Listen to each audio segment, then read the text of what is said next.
રિક્ષામાં પડવાનું નથી. સંવિધાન અને કાયદા હિસાબે આપણે ચાલવાનું છે. આ પ્રોજેક્ટ રોકી શકાશે. આપણે હવે આગળના પગલા આપણે ગ્રામસભા, વિશેષ ગ્રામસભા બોલાવવાની અને ગામમાં લિખિત ઠરાવ પસાર કરવાનો કે જે સર્વે થઈ રહ્યું છે એ સર્વે અમારા ગામ માટે બહુ હાનિકારક છે. એવી રીતે તમે ઠરાવ પસાર કરો ગ્રામસભામાં. આ પહેલું સ્ટેપ ગણાય. આ ગ્રામસભાને ઠરાવ પસાર કર્યા બાદ તમે કલેક્ટરને આપો.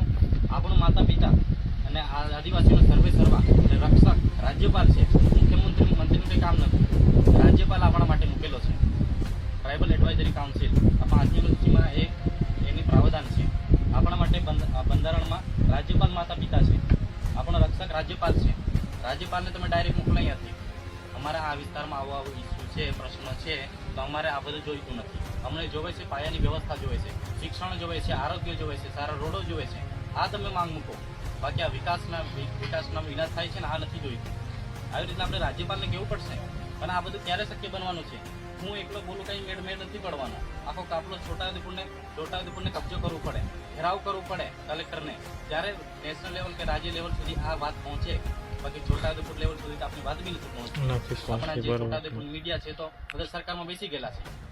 એક પણ અહીંયા કંઈ ઇસ્યુ પ્રશ્નો ઊભા થતા હોય તો આપણે બરાબર અહીં મીડિયાવાળી ટીમ આવેલી હોય, પણ એ લોકો જે મૂળ વાત હોય એ લોકો સરકારમાં બતાવતા નથી.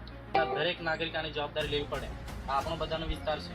બાકી ચૂંટાયેલો પ્રતિનિધિ આવી ગયા છે, રસિકભાઈ છે, બીજો છે, ફલાણો ઠીકનો છે, એ કરશે એવું કરવા જશે તો કોઈ મેળ નથી પડવાનો. આપણો જે વિસ્તાર છે આપણે કોઈ બેસશું. આ પ્રકૃતિના કોડા આપણે કેવું એકદમ જબરદસ્ત સારી રીતે આપણે જીવન જીવી રહ્યા છીએ. બાકી આપણે ગુજરાત સરકાર પાસે બી ક્યાંય જમીન નથી. જમીન છે તો ઉત્તર ગુજરાતમાં હશે, કચ્છ બાજુ હશે, ત્યાં જવું હોય તો ઠીક છે, બરાબર છે, પણ આપણે તો કોઈ જવું નથી. એટલે સરકારને આપણે ખુલ્લી ચેલેન્જ કરવાની છે. ગ્રામસભાનો પાવર બતાવવાનો છે. હાઇડ્રો પ્રોજેક્ટ બંધ કરો, બંધ કરો. હાઇડ્રો પ્રોજેક્ટ બંધ કરો, બંધ કરો. હાઇડ્રો પ્રોજેક્ટ બંધ કરો, બંધ કરો. અમારા વિસ્તારનું સર્વે બંધ કરો, બંધ કરો. અમારા વિસ્તારનું સર્વે બંધ કરો, બંધ કરો.